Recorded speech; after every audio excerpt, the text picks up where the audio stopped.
আমার চ্যানেলে সবাইকে স্বাগত। আশা করছি আপনারা সবাই ভালো আছেন। যে যেখান থেকে আমার ভিডিওটা দেখছেন সবাইকে জানাই অসংখ্য অসংখ্য ধন্যবাদ। আজকে আমি চলে এলাম আবারও আরেকটা রেসিপি নিয়ে আপনাদের মাঝে। আজকে আমি করে দেখাবো চিকেন 65। এই রেসিপিটা আপনারা হয়তো রেস্টুরেন্টে খেয়েছেন, তো আমি কিভাবে তৈরি করছি সেটা একটু দেখে নিন। আমি এখানে চিকেন নিয়েছি 300 গ্রাম। চিকেনটাকে ভালো করে ধুয়ে পরিষ্কার করে নিয়েছি আর এরকম ছোট ছোট টুকরো করে কেটে নিয়েছি। এটা আপনারা আপনাদের পছন্দ মতো করে এটা কেটে নিতে পারেন। এরপর আমি চিকেনটাকে একটা পাত্রে নিয়ে নিয়েছি। এরপর এখানে আমি কিছু মশলা দিয়ে দেবো। এখানে নিয়েছি হলুদ গুঁড়ো, লঙ্কা গুঁড়ো, জিরে গুঁড়ো, ধনে গুঁড়ো, আর নিয়েছি চাট মশলা, আর নিয়েছি গোলমরিচের গুঁড়ো। তো সব মশলাগুলো আমি চিকেনের সঙ্গে দিয়ে দিলাম। এরপর আমি এখানে দিয়ে দেব আদা রসুনের পেস্ট। আমি এখানে 1.5 চামচের মতো আদা রসুনের পেস্ট দিয়ে দিলাম। এরপর আমি এখানে দিয়ে দেব স্বাদ মতো নুন, দিয়ে দেব ময়দা 2 চামচ, আর এখানে দিয়ে দেব কর্নফ্লাওয়ার 2 চামচ।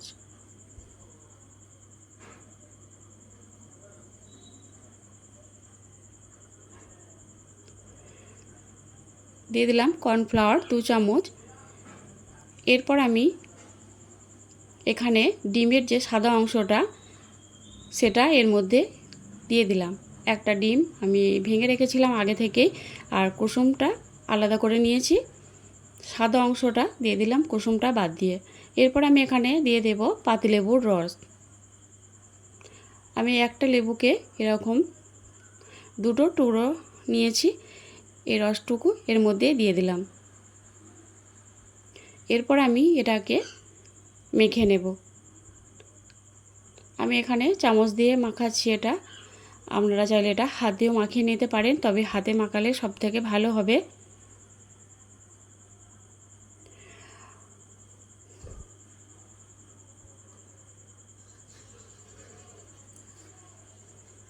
এটাকে খুব ভালো করে মেখে নিতে হবে যাতে চিকেনের ভিতরে মশলাটা লেগে যায়।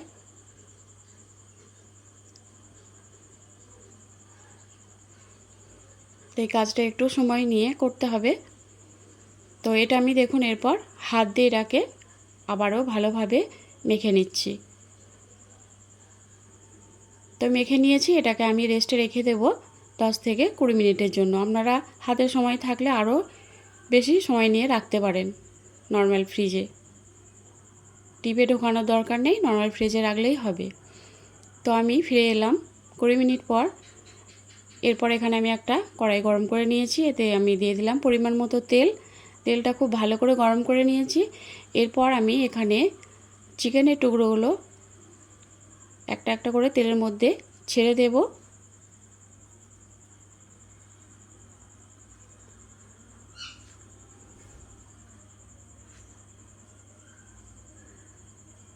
এইভাবে করে একটা একটা চিকেনের টুকরো আমি তেলের মধ্যে দিয়ে চিকেনগুলোকে ভেজে নেব।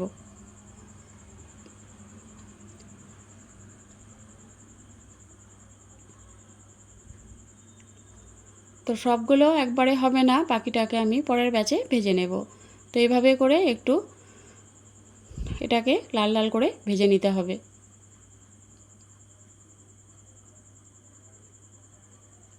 এইভাবে চিকেনটাকে উল্টে পাল্টে আমি একটু লাল লাল করে ভেজে নেব।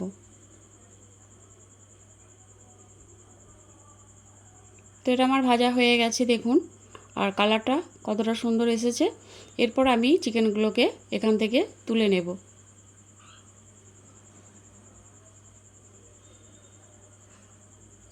তো তেলটা ঝরিয়ে আমি এখান থেকে চিকেনের টুকরোগুলো তুলে নিলাম, আর পরের ব্যাচে সবগুলোকে আমি এভাবে করে ভেজে নিয়েছি দেখুন।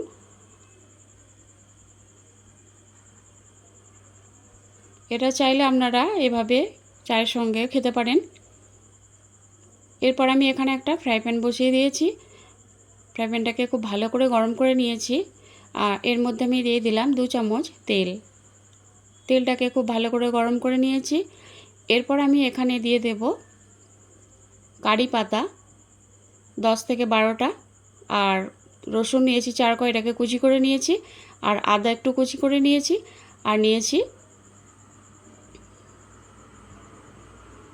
কাঁচা লঙ্কা। আমি এখানে 2টো কাঁচা লঙ্কা নিয়েছি। আপনারা ঝালটা আপনাদের প্রয়োজন মতো দেবেন। এরপরে এগুলোকে আমি একটু তেলে ভেজে নেব।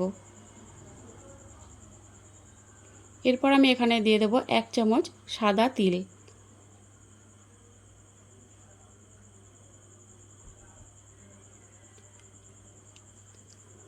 সবগুলোকে আমি একটু লাল লাল করে ভেজে নেব।